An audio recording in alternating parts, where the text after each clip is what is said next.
Welcome back to Sports Just right here on the Captain TV. Yes, it has been a very busy summer transfer. I want to know how well your team has done this market.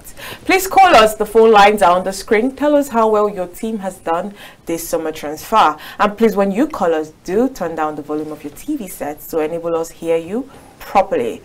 Yes, I have two amazing gentlemen with me on the show. I have Terry. Good afternoon and welcome to Sports Desk. Good afternoon, dearest. I also have Moses Abu. Good afternoon and welcome to Sports Desk. Good afternoon. Thanks for having me. Thanks for being here. Yeah. Okay, so I'm just going to read out what to expect for Real Madrid's midfield next season. We have Luka Modric. Of course, he's 37-year-old. We have Jude Bellingham, who just signed. He's 20 years old. We have Aurelien Tchouameni, 23 years old. He might leave, he might stay, we don't know. We have Dani Ceballos, who is 26 years old. We have Eduardo Camavinga, he's 20 years old. We have Federico Valverde, another player that might just be on his way out, but I don't think Terry we like that. He's 24 years old. We have Toni Kroos, 33 years old, and we have the newbie Arda Güler, and he's just 18 years old. Now, I think this is the best, let me not say best, but this is a midfield force. Oh, we have a caller already. Hello, good afternoon.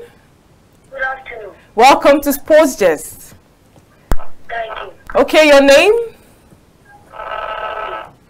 What? Ah, sorry. All right, I want to hear you. Yeah, you were saying something. What Yeah, I want to know if you guys have the best midfield in Europe right now. On paper, we have the best midfield. Okay. Yeah, on paper. Why we have on the best paper? Yeah, definitely, because football is not about names. Okay. Yeah, football is not about names. You might have the best caliber of players, but making use of them is a very big challenge. It will be very, very difficult for you to make use of them if you don't know how to manage them. So in most instances, most teams, like I was telling you earlier, there was a particular time that Real Madrid gathered a lot of good players around the whole world, but we were unable to use them to be able to, win trophies. So most times when people say that Real Madrid has the best midfield, yeah, on paper we have the best midfield, but let's just see if they can be able to convert that midfield to winning trophies, because it's not just about having a good midfield. You need to balance everything out. Have a good midfield, have good attack, and then also have a good defense. I don't really think we have much issues in terms of our defense, so apart from our wing back. I think that Cavaya actually needs a very, very good cover because he's aging and he has injury issues. Then apart from Cavaya, also we brought in a Fran Garcia. Fran Garcia is also a very young guy and he's doing well. He knows Real Madrid very well. Okay. Because personally, I don't really believe in Mendy. I don't believe in Mendy. I don't believe that he's the caliber of player that can actually be able to take Real Madrid forward.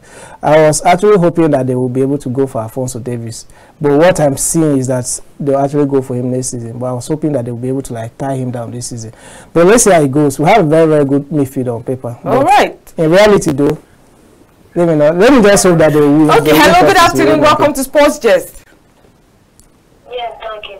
Your name and give us your take on today's subject. I am James. Okay. I think this person is just trying to get out to call. Anyways, Real Madrid, you guys hijacked a Barcelona potential player, as I would like to call him. You made mention of the fact that when Real Madrid comes calling, it's hard for you to say no. Definitely. Okay, well, I feel like, that's a bit... Why I'm actually so excited about that deal was that some days ago, I think on Tuesday, we were watching this guy's highlight. I was like, man, if Barcelona end up buying this guy, they'll be having a gem in their hand. I was so impressed by what I saw. Though, watching YouTube clips, anybody can be good when you watch their highlights. Yeah. But this guy, when you see him, the way he touches the ball, the way he moves, you know that this is a quality player that is playing. Okay. So I was so angry that why is it that Real Madrid did not even go for this guy in the first place? They just why is it that for like 2 to 3 weeks, Barcelona were on top of it. It was as if everything was agreed. And only for me to get home now. Yeah. And the fact that they were tipping Arda Güler to replace Yeah, they are calling him Messi. They are calling him the Turkish Messi, and the guy is good. His left foot is very, very good. Went wrong? Is it Barcelona? Did they relent? No, you know, what they were actually offering was not up to what Fenerbahce actually valued the guy. And then, apart from that, they actually wanted him to still remain with Fenerbahce because they have issues in registering players.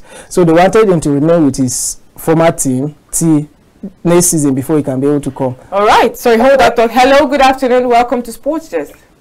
Good afternoon, ma. Good afternoon. Your name? My name is Oyewusi from the Commercial. All right. Let's hear your take. How many players Man City sign?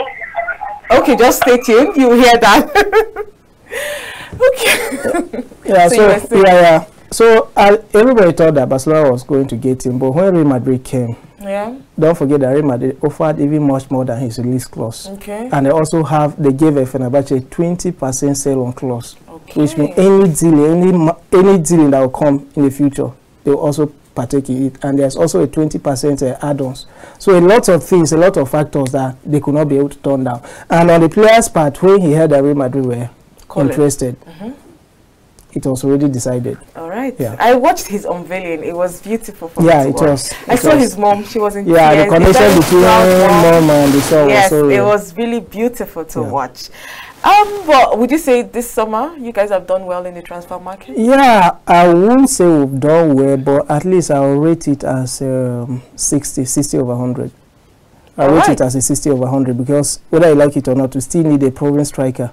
Be it Mbappe or any other striker, will need a striker because the kind of goals contribution that Benzema used to bring into the team, his leadership qualities, everything that he represented for Real Madrid is quite high. So losing a player like that, we also need another player that can be able to come in and fill the void. Yes, we've signed a striker. We've signed our former player Joselu, who came back from on loan from Espanyol.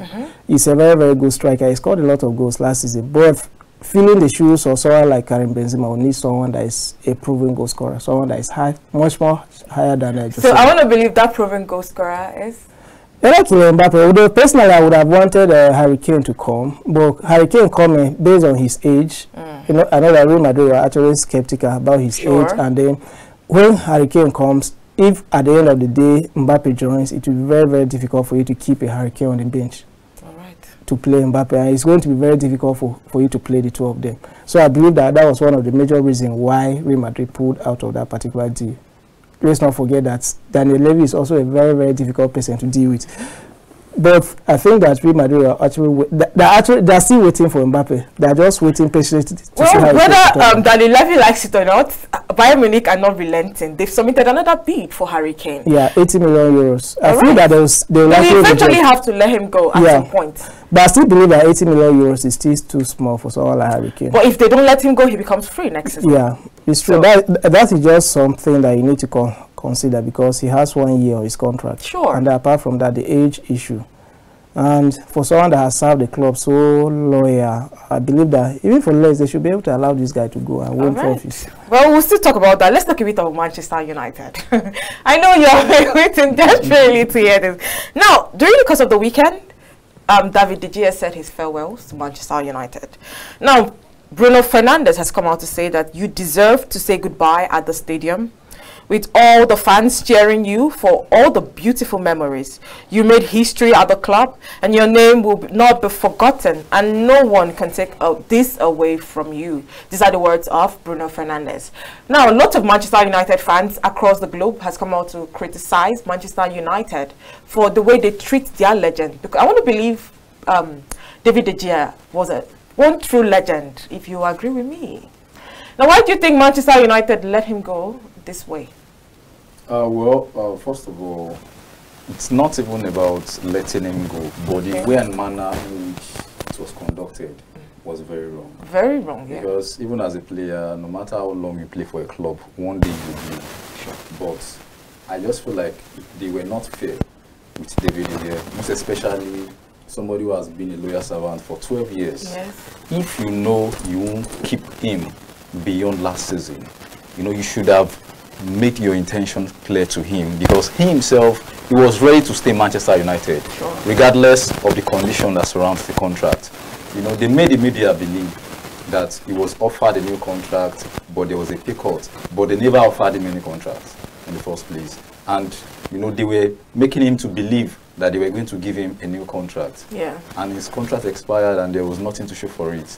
You know, so to me, I feel like on the J's part and on the part of Manchester United fans as well, you know, we were disappointed, you know, because regardless of the situation that surrounds the decision, because I clearly understand the fact that Erik ten Hag is a coach who always wants to play from the back. And we all know that David De Gea is very good, but at the same time, his footwork is not that good compared to the likes of Ederson and Alisson as well. Okay.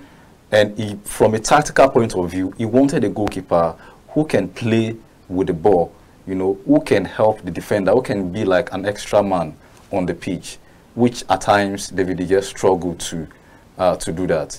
Although some people are talking about the errors he made in some matches against West Ham last season, and the second goal against Manchester City, that the goal shouldn't have stand if De Gea was on top of his form and he was losing form. But to me, any goalkeeper can make mistakes. Any goalkeeper can make blunders. We saw the mistake Ederson made against Manchester United 2 seasons back. That he threw the ball to McTominay and he played the ball into the net. So any keeper can make mistakes. But I feel like regardless of the coach decision, if the coach, you know, feel like he can't continue with the year going into next season, they should have, you know, make it and decide in a more respectful way before last season finishes, so that the year himself won't feel like it's as if they don't even value me or see me as somebody who has something to offer to the club. And I feel like that's where they got it all wrong. Him leaving is not a problem, but the way in which the situation was handled and the contract situation as well was what I feel like it was totally disrespectful. Not because David De Gea is not just a player who came to Manchester United on loan. He's not an 18-year-old player who has prospect. He's a player who has been for Manchester United. I mean, he won the league with Fergie. He won the league for Fergie. He has won so many trophies as well. You know, aside winning for Fergie, he has worked under 4 or 5 managers as well. And I feel like in Manchester United squad right now, he was the longest serving player, you know, in Manchester United. So he shouldn't be treated that way. I felt terribly bad. Yeah, he shouldn't be treated that terribly way. bad. I mean, I'm a Chelsea fan, but I feel really sad. I was surprised. I feel gutted because I feel like Man United were very wrong. I actually feel that he deserved better. He deserved better because with the kind of service that he has given to Manchester. Okay, so before you continue, he was willing to even take a pay cut. Yeah, he was. Yeah, that was how loyal and how much he loved Manchester United. You know, I feel so sad for David De Gea because with the kind of player that he is, he does not even deserve the kind of career that he had. David De Gea was so good in such a way that for how many seasons he was always Manchester United's best player. Yeah, sure. Do you understand? I even feel that because the errors that he made towards the later part of his Manchester United career was because of the lack of help that he was getting from the defenders. Yeah. You know, when a goalkeeper concede a lot of goals, he has a way of affecting them mentally. Yeah. And I believe that is what affected him. And this guy is so unlucky in such a way that he had an opportunity to go to Real Madrid, where he would have won a lot of trophies. I was shocked that deal didn't go. That deal didn't go out because Manchester United didn't want to sell him at that time. Okay. And I don't blame them because he was like one of their best players. Yeah. And when you are trying to be on the top, there's no way you can be able to sell your best players. Exactly. That deal was almost wrapped up until at the damn minute it was. And we all know that at the end of the day, we all know the kind of career that Navas had. We know the kind of trophies that he won. Do you understand? We know the kind of trophies that Navas, because that he was supposed to be an exchange between him and Navas. So Navas went on to win Champions League 3 times in a row. Yeah. And that would have been David De Gea. And then because that day collapsed, he also lost his own position in the national team. Sure. Personally, up to now, I still believe that there is no any goalkeeper in Spain that is for the Spain national team that is better than De Gea. Personally, I still believe that De Gea is better than all of them, even Kepa. Yeah. Yeah, I still believe that he's better than them. So I don't really know why this guy has had the kind of career that he has. He's so unlucky. He's so unlucky. I feel your pain. I feel that way too. I felt that during the weekend. Because he actually deserved better. This guy, he's so good. He deserved a better career. Sure. And now 12 good years of a better career of his own, of a better version of him has gone. it's going to be very difficult for him to have a team that he can be able to go and win trophies. Right now, it's going to be very because he's 32 years already. Yeah. So he might just go to Saudi Arabia and, like, you know, take all the money and. I think he made money. He made money by playing. He made money now. He was one of the highest paid players. Sure, he did. But so money is not the highest paid. So I don't think money was the problem. And like I said, he was willing to take a pay cut. Yeah. But Man United still. No, it brings me to Erik ten Hag. Okay, before we go there, you know, I was on our banter group. I was saying something that maybe he should just come to Real Madrid and be a backup to Thibaut Courtois. Although he's very, very good, I believe that he's supposed to be a starter. But then it's going to be a good opportunity for him to be able to like win the trophies that he has missed. Yeah, although I got to not really the Champions League, but he needs more trophies with the kind of career that there was a report, and they said Manchester United's plan before was, we don't want to keep you. The coach as well has made it clear to him, you know, before he announced his departure, that you are not part of my plans. Like, I can't guarantee you the starting spot. So I feel like at some point, Manchester United felt the need to hold him back, but not as a #1 keeper. Maybe like a backup. A backup for Nana. Damn. And I think that's really disrespectful. Very So make a backup. Yeah, because even at some point, Fabio Romano was saying is that Manchester United told him not to talk to any club after his contract expired. That they will wait until after his honeymoon, because he just got married. That they wait until after his honeymoon before they start any kind of contract talks. You understand? So with the way Manchester United was behaving, they made it very clear to him that they still needed him, but they maybe need him, not. but not the I understand. It's going to be a very disrespectful stuff for him to be, for David De Gea to be on the bench, just be playing second fiddle to someone like Onana. Onana is very good, though. Let's not get it twisted. Onana is very, very good, and his footwork is like top notch. But I don't think. But he doesn't have those kind of. Do you understand? Somebody coming in, like you spent 12 years. The number of saves, this guy, the number of saves that Onana has can never be compared to the number of saves that David De Gea has. The kind of this guy his reflex is top notch. On a normal day, on a very, very good day that David De Gea is in form, then you suffer to score him. He was really a big David. No, I'm a big fan. I'm a big fan. Seriously. All right, I get it. Now I want to talk about Ten Hag. Okay. Now I'm sure he's obviously the one making all those decisions. Now, do you like Ten Hag as a coach? Of course. No, I yes do. or no? Of course I do. Yes. All right. Okay. Because the reason why I said I liked him is there are some decisions, right, that he has made. Okay, sorry. Just cut it short. It brings me to those decisions. Okay. Now, he came in. Yeah. Man United, they're not so bad last season. I think he brought out something different, you know. Now, it was his coming and his decision making that saw the end of Cristiano Ronaldo. And I'm sure if it was maybe other coaches like Ole, Ronaldo might still be there. Yeah. Playing week in, week out, starting every game. But Ten Hag came, he made that very difficult decision, and Ronaldo left. Now he made another decision that stripped Harry Maguire of his captain handbag. Now he has done this one. Do you still regard him as a great coach for Manchester United? Well, for me, it's not in the jurisdiction of a coach to tell a club that give this player a contract at so time. Okay. He will only tell them, I want him to stay, or I want him to stay, but he won't be the main goalkeeper. You understand? So it's now left for the club to offer the player the contract at the right time. And in the case of Harry Maguire, we all know how Harry Maguire was performing for Manchester United. It was like the old pressure was, he was feeling the old pressure, and he was struggling, you know, to undo the pressure in the right way. We saw so many mistakes and error Harry Maguire made. We are not trying to, you know, use Harry Maguire as a scapegoat or as a yardstick for Manchester United misfortune at some point.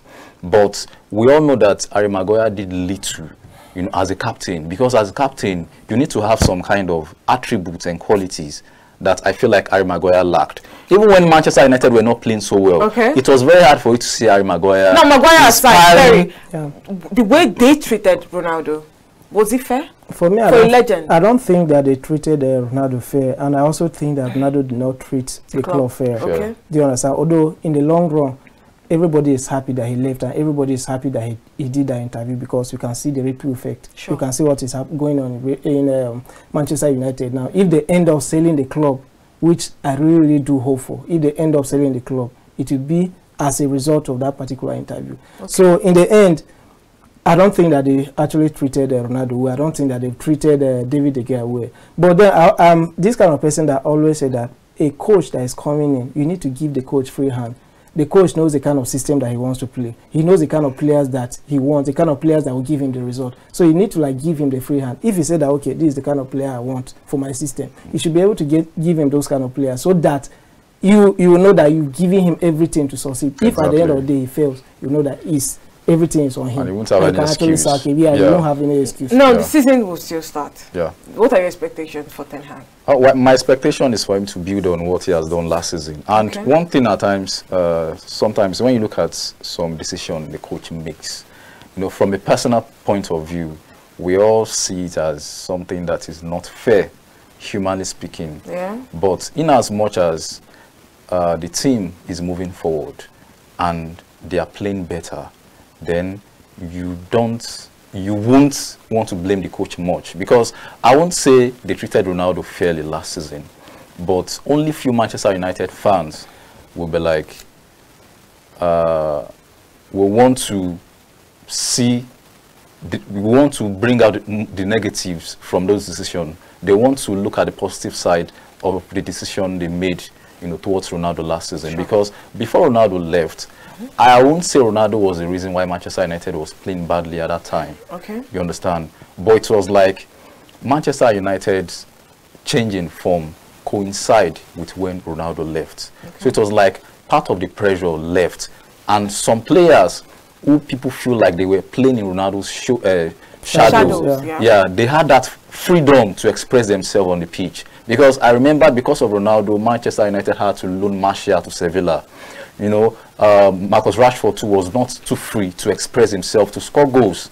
You know, ever since Marcus Rashford has entered Manchester United first 11, I would say last season was the first time Marcus Rashford was able to score as much goals as he would have done. Sorry, we have a caller. Hello, good afternoon. Welcome. Oh, we lost that. Okay, continue. I would say Marcus Rashford was, you know, he was able to score more goals last season. Was able to at least, you know, convince some Manchester United fans that, you know, he can do it when it matters. So in total, I want to hear your take on Ten Hag. Yeah, in total, Erik Ten Hag did a lot of good things for Manchester United. More than the bad. More than the bad. You agree with him? Exactly. Yes, because because for a long time, Manchester United, we are not. They didn't even come close to winning a trophy. Okay. But he came in just one season, he won a trophy, and got to the finals of another one. And then, topping it off, he also qualified for the Champions League. So, he did perfectly well. All right, he did perfectly well, and those are the words of Terry. Now, let's talk a bit about Mbappe before we end the show. With his behavior over the past 2 years, Mbappe shows that he's not yet a player capable of really guiding a team. He is a great player, but he's not a leader. He's a great scorer, but he's not creative. It's hard to build a team around him. Do you agree? I disagree. Leonardo. Yeah, I disagree when he said that he's not creative. He's very, very creative. We saw that in the World Cup. Do you understand? I'm sure everybody saw that. He's very, very creative. I think they're just trying to like kick him. You see, this Kylian Mbappe issue is just something that we've always been saying, that the PSG management does not know how to manage a club. Okay. Because when you give a particular player that kind of power, that is exactly what you expect. Okay. And everybody knows that Kylian Mbappe signing the contract last season, everybody know that he was forced to sign that contract. Yeah. He wanted to go. Right now, his body is still in PSG, but his spirit has already left. Would you blame him? You cannot blame him. You cannot blame him. This is someone that I read an article earlier. They said that almost all the best French players left Ligue 1 to go and explode, to go and become the best players that they are. So why would you want to like force Mbappe to remain in Ligue 1? They forced him. It was a lot of pressure coming from the team, coming from the, you know, even political individuals, like the president also had to like come in. So this guy, the pressure was too much on him. And what you are seeing today is as a result of the pressure that was heaped on this guy. Had it been that allowed Mbappe to go, you won't have been hearing all these kind of things. Yeah. And now PSG has a lot to lose. They have a lot to lose. I mean, because Mbappe is young. He's young. Ambitious. He just want to play. He just want to go. He just want to go to a team. Well, our time is fast spent. To achieve his dreams. Exactly. I had a lot of things to say. Yeah, we'll talk about it tomorrow. But I just want to hear one thing before we go. Will he stay in PSG or not? Well, judging from what I've seen before with this Mbappe saga, I don't think I can actually be able to predict because there are a lot of things at stake. A lot of things at stake. I can't predict whether he will stay or he will leave. All right. Well, I don't want to be in Mbappe's shoe right now. No, he can actually be in Mbappe's shoes because he has the right. Nobody can force him to leave. Oh, he has. Exactly. Yeah, okay, he's a player. He has the right to leave or to stay. PSG cannot force him to go to. Then he might just be headed to and Real there's a Madrid. document as well. There's a contract. Yeah. So the club has to respect the They contract. have to respect. They force him to sign a deal. Yeah. Now he said that he wants to stay and complete. Exactly. Okay. So you cannot force him to stay. All right. Yeah. Well, that's the much we can take on the show today. I wish we had more time, but our time is fast spent. Thank you so much, guys, for being on the show with me today. Let's do this again. Same time, same station tomorrow. I am Dearest Mba. Do have a wonderful day.